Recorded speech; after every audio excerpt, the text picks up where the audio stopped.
Hey guys, it's Corinne. Welcome back. Guess what? Imagination creates reality. Who would ever thought that our imagination creates reality? Nothing is impossible to your imagination. Your imagination is unlimited in what it can accomplish. If you can imagine something, you can achieve it. So amazing. Straight from the words of Neville Goddard. Here's how you use imagination. This is the Neville Goddard formula. First, relax in a bed or a chair, then close your eyes. First, determine what it is that you wish to experience. Then, in this state of complete relaxation, bring to mind the end result of what you desire.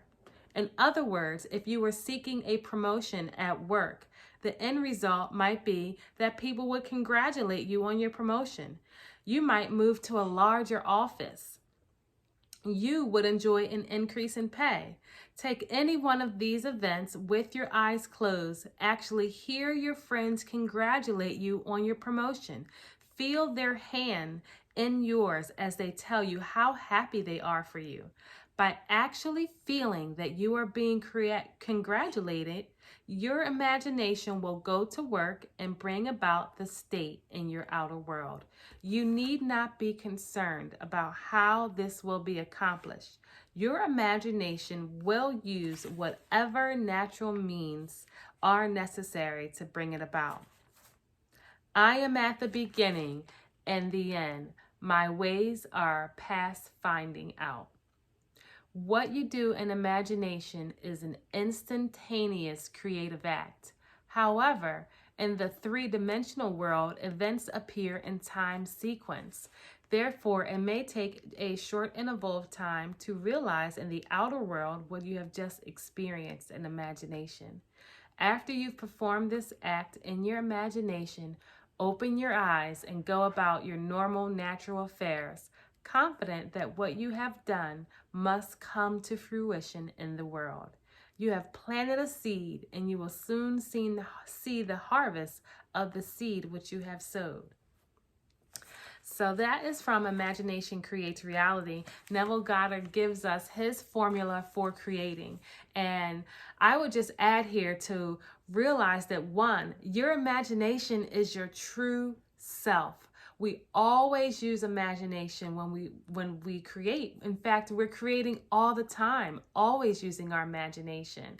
So start to identify with your imagination as being your real and true self. And when you go into your imagination and you create a vision or a place or an event or experience something, just know that that is a real true creation right there, and everything has its own appointed hour for fruition. You know, some things take a lot longer, some are shorter in manifestation, but the key is never worry about the time. One, know exactly what you want. Two, get yourself in a state of total relaxation and close off the entire 3D world. Identify yourself with your inner being, recognizing that that is your true self, and that what you do in imagination, you can and will do in the external world. Don't limit yourself to the thoughts of the external world while you're in imagination. You have to drop that. If you go into imagination and you feel worried or concerned and you're trying to visualize something, you're not in alignment and it's never going to happen. And that's why you're going, well, why aren't my visualizations manifesting? Well, there's a conflict there, okay? You got to get real with yourself, and you have to learn and know that your true self is God, infinite divine being. And the external world is just a reflection, a mirror of who you have lined up with, who you have accepted yourself to be, and who you have identified. When you give your inner being the thrill and the satisfaction of fulfilling your desires and experiencing the wish fulfilled, you feel a sense of satisfaction and gratitude on the inside. And that is what wills your desires back to you.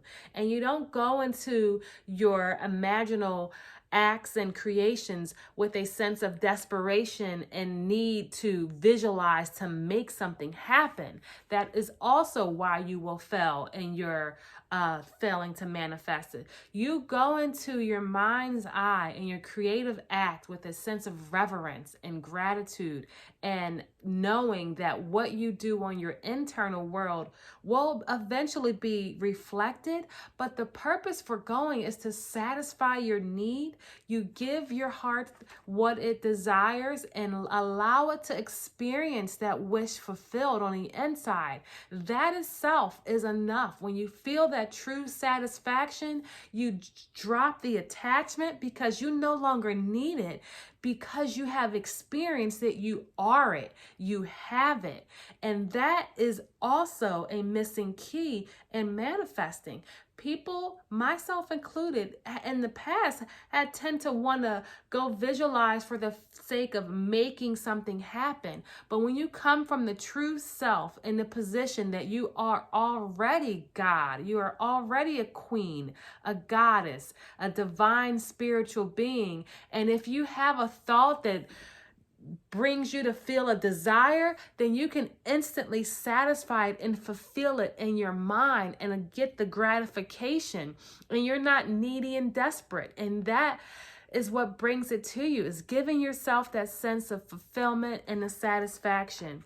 And Neville says you can experience your heart's desire through the use of imagination. And when you experience your heart's desire, when your heart is fulfilled, you let go because you have it. You no longer want it. You are it, and you don't need to go figure out how, when, and what. You take your action through your inspirations. You take action towards your desires when you feel inspired to. And that is living in the end. That is living the wish fulfilled. That is experiencing your heart desires. So I hope that this formula has helped. Please hit the like button if it did, and don't forget to subscribe to my channel. Hit the bell notification as I share my personal insight on how to truly apply Neville's teachings. There's just a subtle shift that you need to make, and you will find yourself living the life of your dreams. Thank you guys for watching. Take care.